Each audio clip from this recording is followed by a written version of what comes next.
அருமை தமிழர்களே, அன்பான வணக்கம்.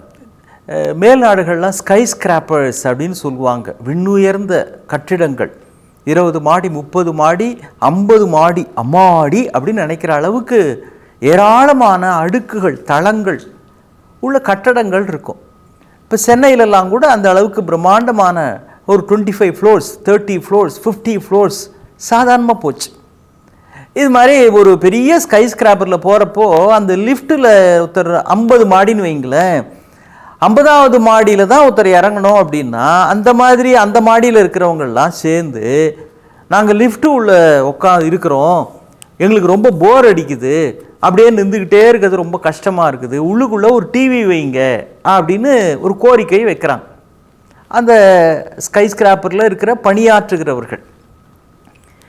டிவி வச்ச பிறகும் அது சரியாக உதவலை. ஏன்னா லிஃப்ட் மேலே போக போக சிக்னல் கிடைக்க மாட்டேங்குது. டிவிக்கும் ஒரு கேபிள் கனெக்ஷன் வேணுமே, அங்கே சரியாக வேலை செய்யலை. என்ன பண்ணுறதுன்னு தெரியல. அங்கே இருக்கிற ஒரு கடைநிலை ஊழியர் ஒருத்தர், அவர் சொன்னார் ஒரு யோசனை. எல்லாம் அசந்துட்டாங்க. பிரமாதமான யோசனை சார், இது இவ்வளோ நாளாக நமக்கு தோணாமல் போச்சே அப்படின்னு. அதுக்கு பிறகு எந்த கம்ப்ளைண்ட்டும் வரல, எங்களுக்கு அதை வைங்க இதை வைங்க போர் அடிக்குதுன்னு. அவர் என்ன யோசனை சொன்னார் தெரியுங்களா? ஒன்றும் இல்லைங்க, 4 பக்கமும் கண்ணாடி வச்சுருங்க லிஃப்ட்டில், 3 பக்கம் கண்ணாடி வச்சுருங்க, ஒரு பக்கம் திறப்பு, அவ்வளோதான், வர்றது போகிறது. உள்ளே நுழைஞ்ச உடனே அவங்களும் தன்னை பார்க்குறாங்களா, அப்பா இந்த உலகத்தில் மனுஷனுக்கு ரொம்ப பிடிச்ச விஷயமே தன்னை பார்த்துக்கிறது தான்.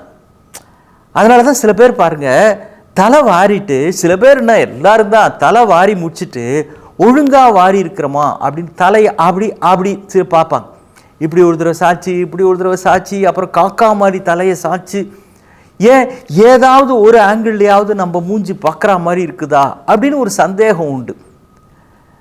வீட்டை பூட்டிட்டு சில பேர் பார்த்துருக்குறீங்களா, அது இழுத்து பார்ப்பாங்க, என்ன செக் பண்ணுறாங்களாம், சரியாக பூட்டி இருக்கிறோமா அப்படின்னு இழுத்து பார்ப்பாங்க. சில பேர் ஆட்டி பார்ப்பாங்க, சில பேர் தொங்கியே கூட பார்ப்பாங்க, அவ்வளோ ஸ்ட்ராங்காக இருக்குதா அப்படின்னு.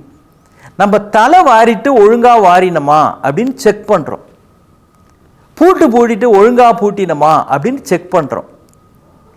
நம்ம இது வரைக்கும் சரியாக வாழ்ந்திருக்கிறோமா அப்படின்னு எப்போவாவது செக் பண்ணுறோமா, ரீசெக் பண்ணுறோமா?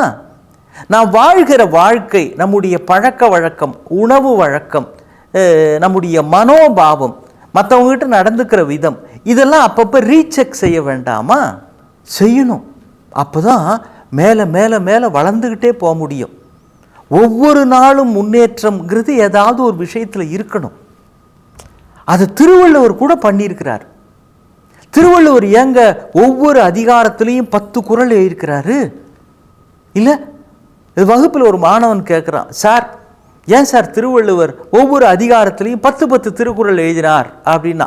நீங்கள் திருக்குறளை பார்த்தீங்கன்னா கல்வி அப்படின்னு ஒரு அதிகாரம் இருக்கும், அதில் 10 குறட்பாக்கள் இருக்கும். அப்புறம் அடக்கமுடைமை அப்படின்னா அதில் 10 திருக்குறட்பாக்கள், வான் சிறப்பு 10 குறட்பாக்கள் இருக்கும். ஏன் சார் 10 எழுதினார் அப்படின்னு அந்த பையன் கேட்டான். அந்த வாத்தியார் சொன்னார், ஜெய் அவர் 8 எழுதினா மட்டும் நீ என்ன பெசாமவா இருக்க போகிற, அப்போ ஏன் சார் 8 எழுதினார்னு ஒரு கேள்வி கேட்க போகிற, ஏதோ ஒரு நம்பர் உக்காடுறா அப்படின்னாரு. இப்போ அது மாதிரி ஏதோ ஒரு நம்பர்ன்றதுக்காக தான் 10ன்னு எழுதினாரா? இல்லை. சில விஷயங்களை வள்ளுவர் ஒரு முறை எழுதுகிறார், அதை படித்து பார்க்குறார். நம்ம சொல்ல நினைக்கிற அந்த தலைப்பு சம்பந்தமான சகல விஷயங்களும் அந்த குறளில் அடங்கிடுதா அப்படின்னு படித்து பார்க்குறார்.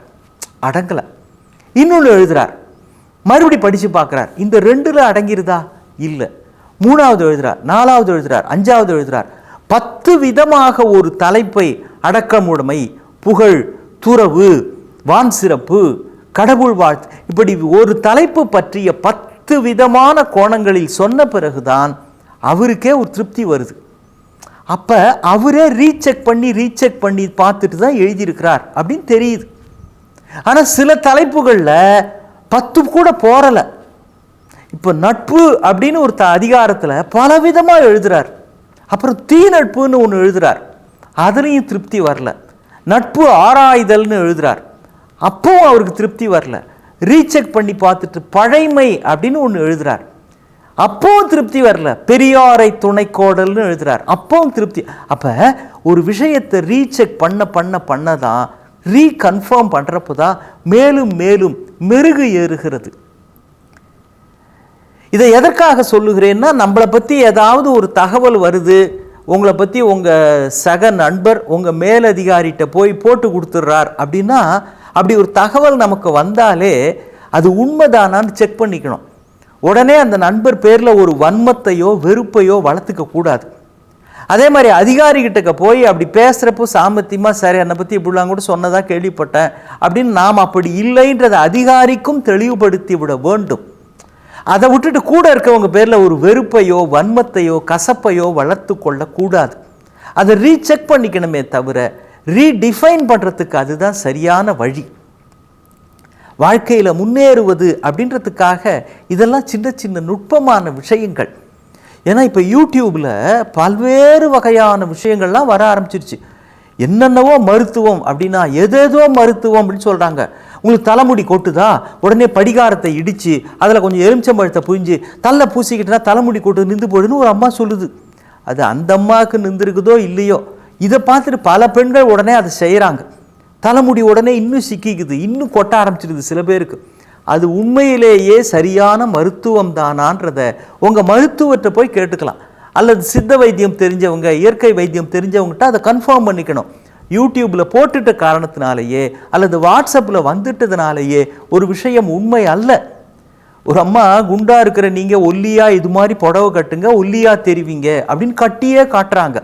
யூடியூப்பில் அப்படி ஒன்று இருக்குது. அப்படியே எப்படி இப்படி புடவை கட்டணும், இப்படி புடவை கட்டணும் கட்டி இதெல்லாம் நீ ஏன் பார்க்குற புடவை கட்டுறதெல்லாம் அப்படின்னு கேட்கக்கூடாது. அதில் எப்படி காட்டுறாங்கன்னா, முதல்ல இப்படி கட்டினீங்கன்னா குண்டா தெரிவிங்க, இப்படி கட்டினா ஒல்லியாக தெரிவிங்கன்னு 2 படங்கள் காட்டுறாங்க. அதை பார்த்துட்டு ஒரு பெண்ணு கட்டிக்கிட்டு போய் பார்க்குறவங்களாம் இன்னும் நீ இன்னும் குண்டாயிட்ட அப்படின்னு கேட்குறாங்க. ஏன் தெரியுங்களா? அந்த பெண்ணுக்கு அது அப்படி காட்டுகிறது. இந்த பெண்ணோட உடல்வாகு வேற மாற ஒல்லியாக காட்டல, இன்னும் குண்டா காட்டுது. எதுவும் நமக்கு பொருத்தமானது தானா, சரியானது தானா என்பதை உறுதிப்படுத்தி கொள்ள வேண்டும். அதன் பிறகே பின்பற்ற வேண்டும். வாழ்க்கை பிரகாசமாக இருக்கும். மீண்டும் சந்திப்போம். வணக்கம்.